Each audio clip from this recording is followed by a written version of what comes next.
Hoggaaniifin akkatti achi garagalee ilaalu kunuutii Jaabirii. Jaabir eenyu?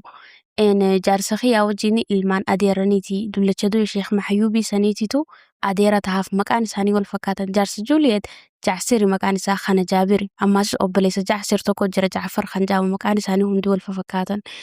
Ammaan tana akkatti cidhaacha kiyya lamaan naqabeetiin as nagaragalchee eessatti deemtanaan jee akkamitti akkana beekan beeku hijaaba habba lama guutuu wal gubbaan uffadhee diqaamaan uffadhe manarraa hoggaa baatee irraa kaasee siin eegu jira si jalaan deemu jira naan jee achi booda kusaniin itti bu'ee rabbii jiiti mana sanitti nan deebisin jee mana sanitti nan deebise obboleeyyan kee hoggaanii fi faamilii teenya raajisanii fixan mana sanii nan deebisin naan jee taajee akkatti naqabee achi na darbee na dura bu'ii manatti si deebisaa naan jee ani yoon ifi xiqqisho akkatti achi na darban guyyaa lama guutuu nyaata nyaanne san gubbaa dhiigaan irraa deemu jira humna takka illee hin qabu gaa inni akkatti achi na darbee lafatti hin kufeen.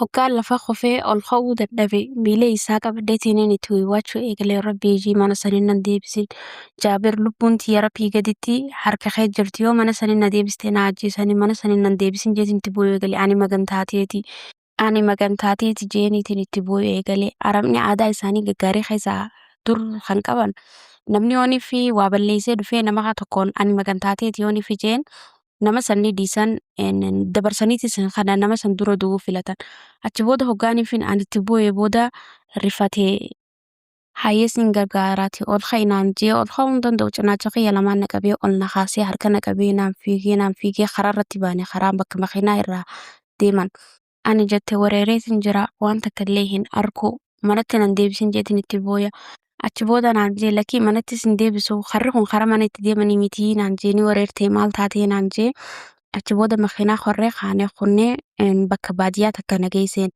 haboo isaa takkaatu jira tan baadiyyaa jiraattu kophaa isii jiraattiin horii fi ooyiruu fi waa hunda qabdiin isii san bira nageesseetiin jeen maama sabriyaa jaamtii isiin sun akka jeen maama sabriyaa micoon tun magantaateeti sittiin amaanaa kannadde warra isiin heerumtee fi warra isiin irraa dhalateetu walloleen isii ajjeesuu deemaniin jalaa baraaree fideeti rabbii gaditti amaanaa sittiin kannadde ati naaf jabeesii jeeni maama sabriyaa saniin na kannee ka'ee na biraa kuteen achi booda guyyaa lama guutuu nyaata nyaannee maama sabriyaadhaan jeen ilmoo xiqqishoo garaa kiyya keessa jiraanaan ammaan tana kabaatii lamaaf akkana diininis narraa deemu jira nyaataas hin nyaanneen jeen achi booda fiidee hijaaba isiidhaaf furattee haakima nageessitee hoggaa haakima nageessitee booda na wallaananii faaleen buufee kanatti hidhanii doktortiitiin naan jettee ilmoo ta'e xiqqishoo miidhaadhaatitu irra gahee garuutu guutuutu sirraa baatee hin dhumne naan jettee dawaa naaf kanatee dawaalee kana yoo furattee ni fayyita naan jettee.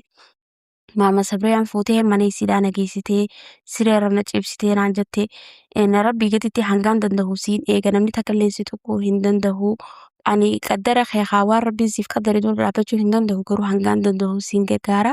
Siree teetirraa firraa ciisii hafuura fudhadhu yaadaa fi kan hana firraa dhiisitii dawaa kee fudhadhu naan jettee akkasittiin achi isii bira ture. Guyyaa muraasa booda gizeenii fi wayyaa weekeetiin gabbahee ooyiruu isiitii fi beeylada hedduu kana qabdi. Maama sabriyaan tun nama jabaa akka dhiiraa humna qabdi nama lafee gurguddoo nama xiqqishoo gabbataa jabduu turte qawwee qabdi akka dhiiraatiin. Achi booda isiidhaatitu horii isiidhaatii fi waa hunda isiidhaatitu eeggataan. Achi booda isii biratti gabbahee wajji wal barree nama bashaasha gizee hunda walaloo fi sirba jettii. Walaloo fi sirba jettu kana keessatti nama maqaan isaa Hassan Jawmaa arrabsaa oltu gusaniin jeen Hassan kun eenyu yaaboo gizee hunda maaliif akkatti arrabsitaan jedhu gusanii Hassan jaarsa kiyyanaan jetti duuba maaliif akkatti arrabsitaa ooltaa jennaaniin dhalaa biraan irratti fuudhee obboleessa isaatitu jaartii obboleessi irraa du'e dhaaleen achi booda anis waliiniin ari'ee naan jettee eegaan ari'ee booda ooyiruu fi qabeenya kiyyan irraa fudhachuu mokoree firraa hin dhoorte naan jettee intala dhalaa takka qofa dhaltee micoon isiitis heerumtee magaalaa Baaqdaad jiraatti achitti galtee achi booda osuma isiidhaa wajji akkana jijjiiruu wal barreeni Jaabiris gizee hunda wal dudubbisnu bilbila hunda naa fidee gizee hunda walii dadawwallee gaafadhuun obboleeyyan kiyyaa argamanii jiran ijee gaafadhu lakkii gana obboleeyyan kiyya hin argamne garuu barbaadu jiran isillee barbaadu jiranii garuutu bakka hajji jirtu sin beekan magaaluma sana keessatti barbaadu jiranii namni si argu hin jiru waan takka illee hin yaaddamin naan jaa.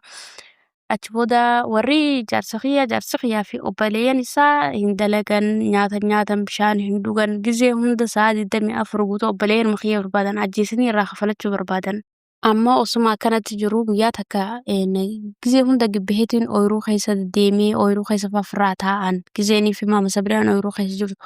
Osumaan akkatti ooyiruu keessa deddeemuu jiru dibicha guddaa dachiidhaan ooyiruudhaan qotan kanaatu jira hidhaa jiraan.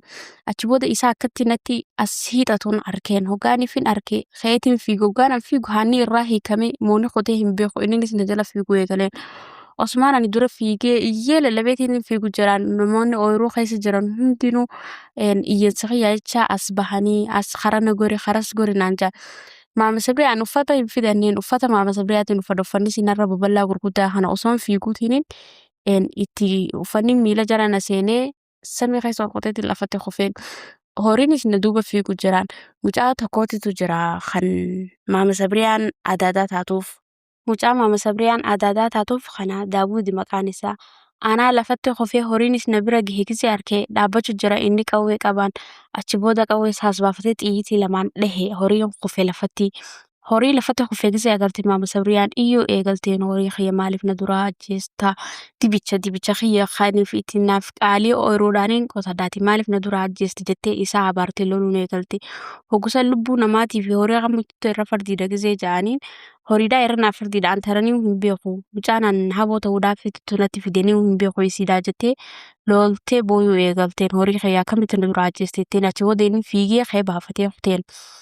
Hoggaanii fi ammaan tana horiin giseen fi dhahamee lafatti kufee uummanni ooyiruu keessa jiran osoonii fi horiin kun haa hin baktiine morma irraa murraa ja'anii hoggaa dhufan horiin du'ee jira. Achi booda haatee iyyaa isiinis hara mana isii deemte hoggaanii fi isiin achi garagaltee anis jalaan deemte hoggaan achi garagalee eessatti na jala deemta. Wallaahi yoonii fi miila keenya jala as fuute siin ajjeesaati. Deemna jala jettee duba eessattiin deema jaabiriitu si bira na fidee amaanaa sitti na kanneeti hoggaan fi jaan ani si fi jaabiruu hin beekuti horii hiikaa na jaaldu na jalaa du'eeti na jalaa deebiinaan jette. Ani jette musiibaan bakka irraana jirtu hin beeku bakkaan an dhaabbadhu humaatu waa ajjeesaan.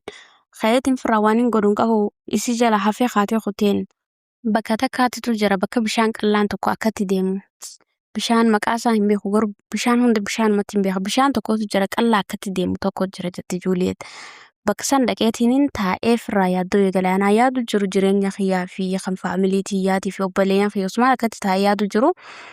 Daawud san dhufee na cinaa taa'ee na dudubbisuu eegale hayyee qashtii bareedduu maala sii goota maaliif as teessa jee na dudubbisuu eegale. Hoggusan jeenaani na cinaa ka'iin jeenaani jaartii namaati.